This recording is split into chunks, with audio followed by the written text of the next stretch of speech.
Chapter 27. Stanley dug his shovel into the ground. His hole was about 3.5 feet deep in the center. He grunted as he pried up some dirt, then flung it off to the side. The sun was almost directly overhead. He glanced at his canteen lying beside his hole. He knew it was half full, but he didn't take a drink just yet. He had to drink sparingly, because he didn't know who would be driving the water truck the next time it came. 3 days had passed since the warden had scratched Mr. Sir. Every time Mr. Sir delivered water, he poured Stanley straight onto the ground. Fortunately, Mr. Pendanski delivered the water more often than Mr. Sir. Mr. Pendanski was obviously aware of what Mr. Sir was doing, because he always gave Stanley a little extra. He'd fill Stanley's canteen, then let Stanley take a long drink, then top it off for him. It helped, too, that Zero was digging some of Stanley's hole for him.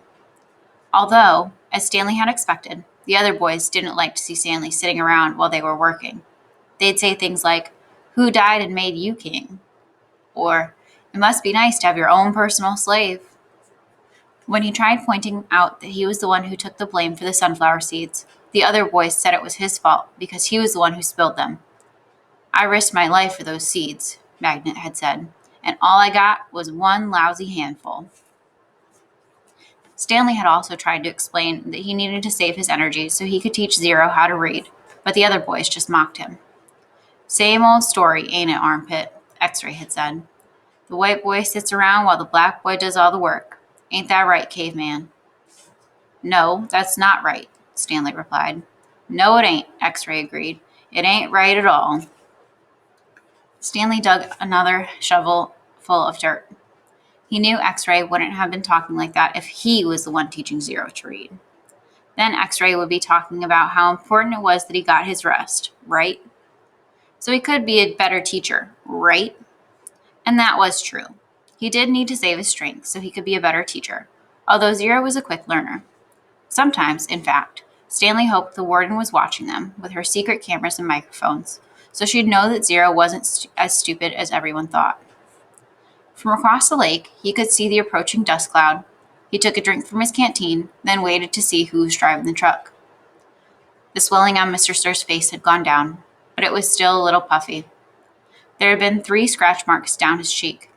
2 of the marks had faded, but the middle scratch must have been the deepest, because it still remained. It was a jagged purple line running from below his eye to below his mouth, like a tattoo of a scar. Stanley waited in line, then handed him his canteen. Mr. Sir held it up to his ear and shook it. He smiled at the swishing sound. Stanley hoped he wouldn't dump it out. To his surprise, Mr. Sir held the canteen under the stream of water and filled it. "Wait here," he said, still holding Stanley's canteen. Mr. Sir walked past him, then went around the side of the truck and into the cab, where he couldn't be seen. "What's he doing in there?" asked Zero. "I wish I knew," said Stanley. A short while later, Mr. Sir came out of the truck and handed Stanley his canteen. It was still full. "Thank you, Mr. Sir." Mr. Sir smiled at him. "What are you waiting for?" he asked. "Drink up." He popped some sunflower seeds into his mouth, chewed, and spit out the shells. Stanley was afraid to drink it. He hated to think what kind of vile substance Mr. Sir might have put in it. He brought the canteen back to his hole.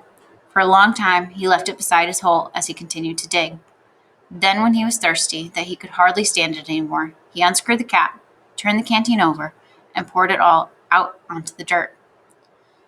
He was afraid that if he'd waited another second, he might have taken a drink. After Stanley taught Zero the final 6 letters of the alphabet, he taught him to write his name. Capital Z, E, R, O. Zero wrote the letters as Stanley said them. "Zero," he said, looking at his piece of paper. His smile was too big for his face. Stanley watched him write his name over and over again. 0, 0, 0, 0, 0, 0, 0. In a way, it made him sad. He couldn't help but think that 100 times 0 was still nothing. "You know, that's not my real name," Zero said as they headed to the rec room for dinner. "Well, yeah," Stanley said. "I guess I knew that." He had never really been sure. "Everyone's always called me Zero, even before I came here." Oh, okay. My real name is Hector. Hector, Stanley repeated. Hector Zeroni.